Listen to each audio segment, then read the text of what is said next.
Pernah nggak sih Anda naik sepeda lagi setelah lama sekali gitu nggak nyentuhnya, tapi kok langsung bisa? Heeh. Atau mungkin jari-jari Anda nih, udah lincah aja gitu nari di keyboard, ngetik cepet tanpa perlu ngelirik sama sekali. Kayak ada, ya, sesuatu yang ngambil alih itu, jalan sendiri. Betul, betul. Kayak otomatis ya. Nah, fenomena ini nih yang bakal kita kupas tuntas hari ini. Memori prosedural. Atau ya orang sering bilang memori otot gitu ya, yang kerja di belakang layar. Tepat sekali. Ini jenis memori yang bikin kita bisa kuasai macam-macam keahlian. Dari yang simple kayak ngikat tali sepatu, sampai yang kompleks, mungkin gerakan senam atau main alat musik. Oke, dan sumber kita kali ini dari bab 2 buku Why We Forget and How to Remember Better, karya Andrew Woodson dan Elizabeth Kensinger. Fokusnya emang di sini nih, gimana kita belajar dan nyimpen si memori otot ini. Betul. Kita akan coba gali lebih dalam. Sip. Misi kita dalam penelusuran kali ini yaitu ngebongkar kode di baliknya. Gimana Anda bisa belajar skill baru, apapun itu, biar lebih cepat dan efektif. Gimana sains memori ini bisa jadi senjata rahasia Anda, gitu. Oke, mari kita mulai bedah. Jadi intinya nih memori prosedural itu apa sih sebenarnya? Intinya gini, ini memori yang kebentuk lewat tindakan. Lewat pengulangan, lewat pengalaman melakukan sesuatu. Oke, jadi kuncinya di melakukan ya? Iya, buku ini kasih contoh klasik kayak ya tadi, ngayun tongkat golf, naik sepeda, pose yoga, atau ngetik 10 jari itu. Itu semua kan hasil dari kita latihan, kita ulang-ulang terus. Dan ini beda banget ya sama cara kita inget sarapan tadi pagi misalnya. Atau inget nama ibu kota. Itu kan beda jenis memorinya. Jauh beda. Ingat sarapan itu kan memori episodik, kejadian spesifik di hidup Anda. Fakta, pengetahuan umum. Kalau memori prosedural ini seringnya implisit, non-deklaratif. Implisit, maksudnya gimana tuh? Maksudnya gini, Anda tahu gimana caranya, tapi seringkali susah banget ngejelasin langkah-langkah detailnya pakai kata-kata. Apalagi kalau gerakannya udah otomatis. Ya juga ya. Coba jelasin gimana cara jalan kaki, persisnya. Otot mana dulu yang gerak? Susah. Nah, itu dia. Tapi Anda bisa jalan tanpa mikir kan? Rasanya kayak skill itu udah nempel aja di otot, di sistem saraf. Bukan lagi sekumpulan instruksi di kepala. Ini juga termasuk perencanaan, koordinasi gerakan yang kadang rumit banget. Oke, ngerti sekarang. Jadi kita tahu apa itu, terus gimana prosesnya sampai kita bisa punya skill otomatis ini. Buku ini bilang ada tahapannya ya, pas kita sengaja belajar sesuatu. Iya, ada 3 tahap yang dijelasin. Kita pakai contoh belajar nyetir mobil manual lagi deh, biar gampang. Boleh? Tahap pertama gimana tuh? Tahap pertama itu kita kaku banget ngikutin instruksi. Entah dari instruktur di samping, oke, pertama atur spion, atau baca buku panduan, kaki kanan siap digas sama rem. Pokoknya kita bergantung banget sama arahan dari luar. Iya, ingat banget tuh pas awal belajar, rasanya semua harus dipikirin satu-satu. Canggung. Banget. Nah, terus masuk tahap kedua.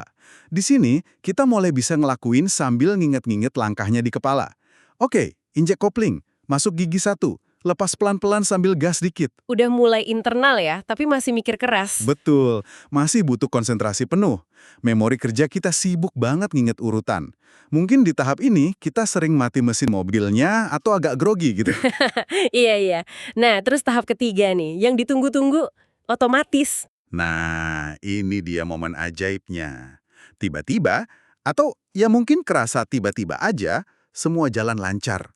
Anda bisa nyetir sambil ngobrol santai, dengerin musik, mikirin nanti malam mau makan apa. Gerakannya udah nggak dipikirin secara sadar lagi ya. Kayak udah ada jalur tol sendiri gitu di otak buat nyetir. Persis, memori episodik soal kapan belajar tiap langkah, atau memori kerja yang tadi sibuk mikir urutan, kayak minggir dulu.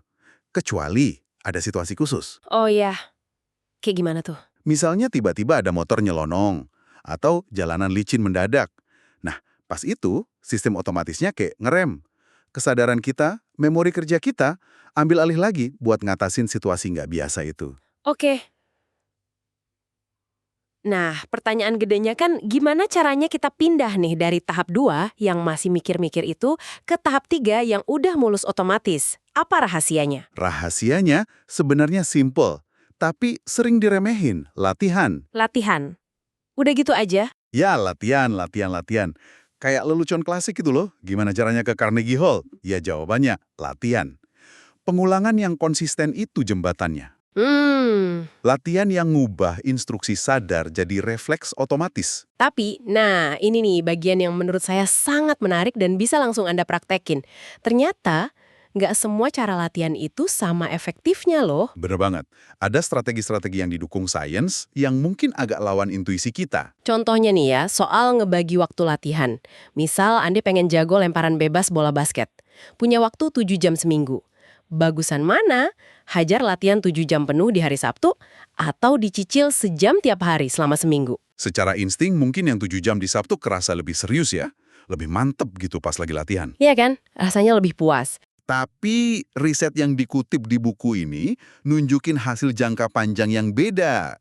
Ternyata latihan yang disebar waktunya atau space practice yang sejam per hari itu jauh lebih unggul. Lebih unggul, buat apa? Buat ngebangun skill yang benar-benar nempel dan tahan lama, yang nggak gampang hilang gitu aja. Wah, kok bisa gitu ya? Padahal kan yang latihan intensif sekaligus rasanya lebih ngena. Ini karena ada fenomena keren, namanya pembelajaran offline atau offline learning. Pembelajaran offline, maksudnya belajar pas nggak latihan gitu. Kurang lebih gitu. Otak kita tuh ternyata terus memproses dan memperkuat skill itu di antara sesi latihan Anda. Jadi pas Anda lagi nggak latihan, lagi ngerjain hal lain, atau bahkan pas lagi tidur. Serius? Pas tidur juga? Justru, tidur ini tampaknya punya peran super penting dalam offline learning ini.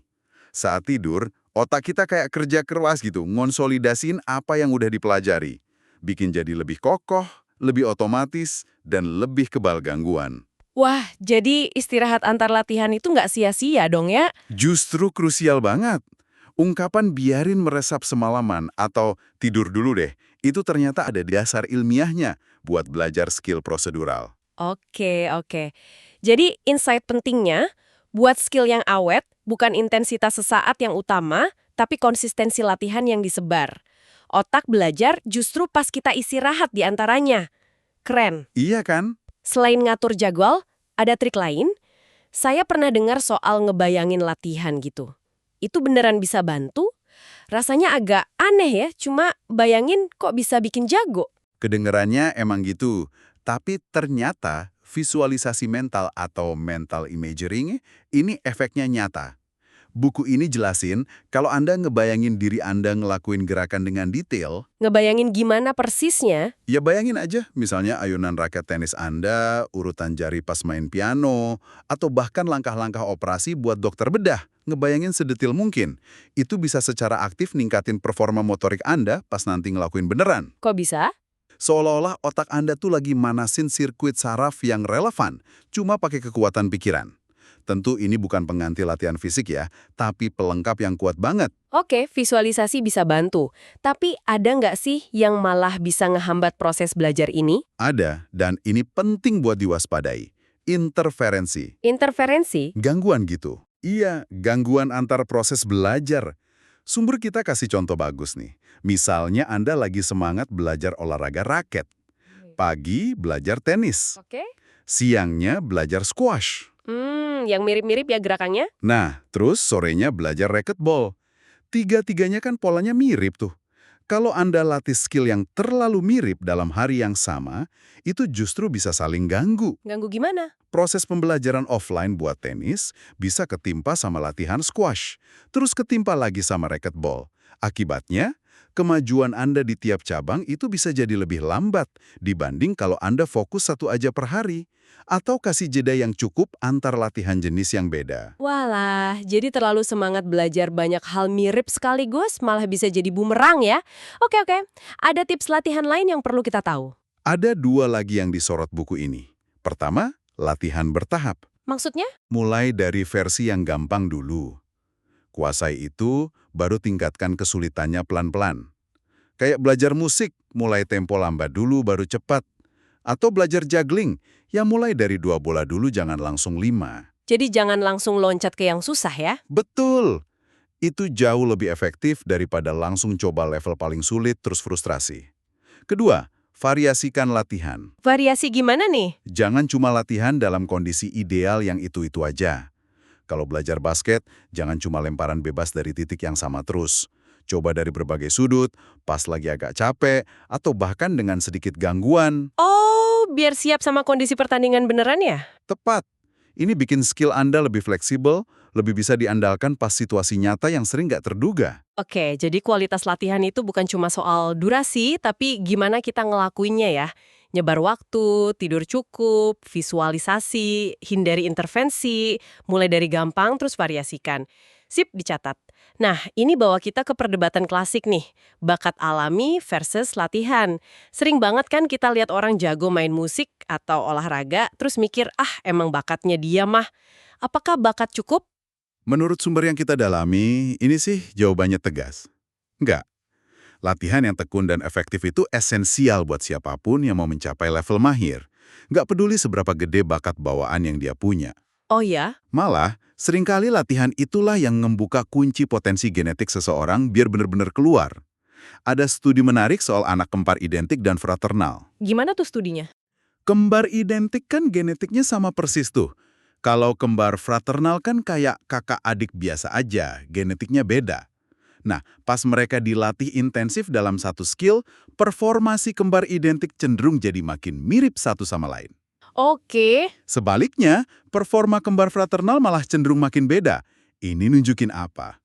Nunjukin kalau latihan itu interaksinya kuat banget sama modal genetik kita. Jadi, seberapa hebat Anda bisa jadi, itu sangat ditentukan oleh seberapa keras dan seberapa cerdas Anda latihan. Bakat mungkin ngasih start yang beda, tapi garis finish itu ditentuin sama latihan. Wah, ini penting banget sih. Jadi nggak ada alasan buat bilang nggak bakat ya. Oke, kita udah bahas cara ngebangun skill otomatis ini. Sekarang penasaran saya mulai ke otaknya nih. Proses ajaib yang ngubah gerakan kaku jadi mulus ini sebenarnya terjadi di mana sih di kepala kita? Pertanyaan Banyus. Buku ini nyorot beberapa area kunci yang jadi rumah buat memori prosedural. Tapi ingat ya, ini bukan satu titik aja, tapi jaringan kerja. Oke, siapa aja pemain utamanya? Salah satu pemain utamanya itu basal ganglia. Ini sekumpulan struktur, letaknya agak di dalam otak. Anggap aja basal ganglia ini kayak pembentuk kebiasaan utama di otak Anda. Pembentuk kebiasaan. Ya, dia penting banget buat belajar pola-pola otomatis. Baik pola gerakan motorik, kayak nyetir tadi, maupun pola kognitif, kayak ngapalin tabel perkalian sampai otomatis gitu. Nah, kalau ada kerusakan di area ini, kayak di penyakit Parkinson atau Huntington, kita bisa lihat tuh kemampuan mereka ngelakuin tugas otomatis yang tadinya gampang, jadi terganggu banget. Oke. Basal ganglia, si pembentuk kebiasaan. Ada lagi? Ada dong. Pemain kunci lainnya itu cerebellum atau otak kecil. Letaknya di bagian belakang bawah kepala Anda. Otak kecil ya? Iya. Intinya apa tuh? Kalau basal ganglia jago soal pola kebiasaan, cerebellum ini maestro buat timing sama urutan yang presisi. Timing dan urutan? Ya, coba bayangin gerakan akrobatik yang butuh koordinasi sempurna, penari yang gerakannya ngalir pas sama musik, atau atlet yang butuh reaksi sepersekian detik. Itu semua butuh kerja cerebellum yang prima. Wah, penting banget ya. Banget. Dan menariknya lagi, riset baru nunjukin cerebellum ini nggak cuma ngurusin motorik, tapi juga terlibat di fungsi kognitif dan emosi. Jadi, dia juga berperan pas kita belajar skill mental yang butuh urutan pas. Oke. Basal ganglia, cerebellum, gimana dengan lapisan luar otak yang keriput itu? Korteks?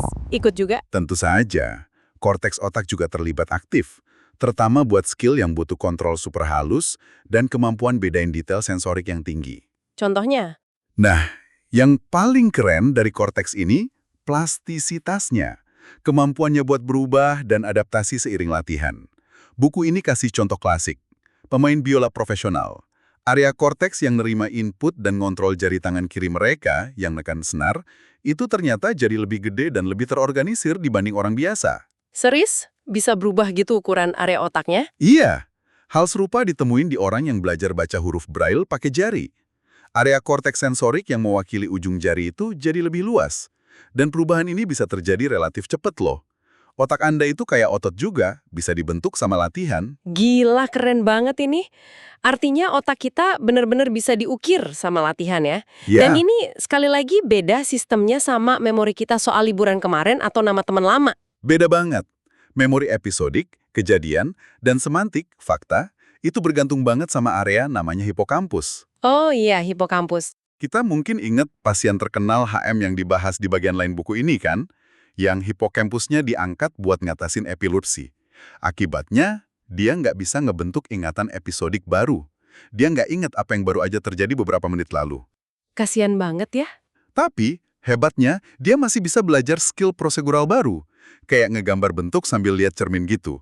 Meskipun tiap kali latihan, dia ngerasa itu kali pertama dia ngelakuin. Wow. Ini bukti nyata kalau sistem memori prosedural itu jalurnya beda di otak, nggak lewat hipokampus. Ngerti. Nah, di bagian akhir bab ini, penulisnya mengajuin pertanyaan yang cukup bikin mikir nih. Apakah mindfulness atau latihan kesadaran penuh itu bisa juga dianggap sebagai skill prosedural? Kita kan sering dengar istilah latihan mindfulness, keterampilan mindfulness. Gimana pandangan dari sumber kita? Ini pertanyaan menarik, dan emang agak spekulatif ya, kayak yang diakuin penulisnya. Argumen yang dukung sih cukup kuat, kayak skill lain, mindfulness itu butuh proses belajar bertahap. Iya juga sih, nggak langsung bisa meditasi tenang gitu aja. Betul, perlu latihan konsisten buat bisa fokus ke napas atau nyadarin pikiran tanpa kebawa arus. Tapi argumen yang nentang juga ada. Hasil mindfulness itu susah diukur secara objektif. Nggak kayak kecepatan lari atau jumlah kata per menit ya. Nah, itu dia. Kemajuannya lebih kerasa secara internal. Terus dari sisi kerja otaknya, ada petunjuk nggak? Nah, kalau kita lihat bukti dari pemindahan otak, ini jadi makin menarik. Ternyata latihan mindfulness itu emang terbukti ngaktifin area-area otak yang sama dengan yang kita bahas tadi buat memori prosedural, kayak basal ganglia sama cerebellum. Oh gitu. Iya, tentu aja. Mindfulness juga ngelibatin banyak jaringan otak lain yang terkait perhatian, kesadaran diri, pengaturan emosi.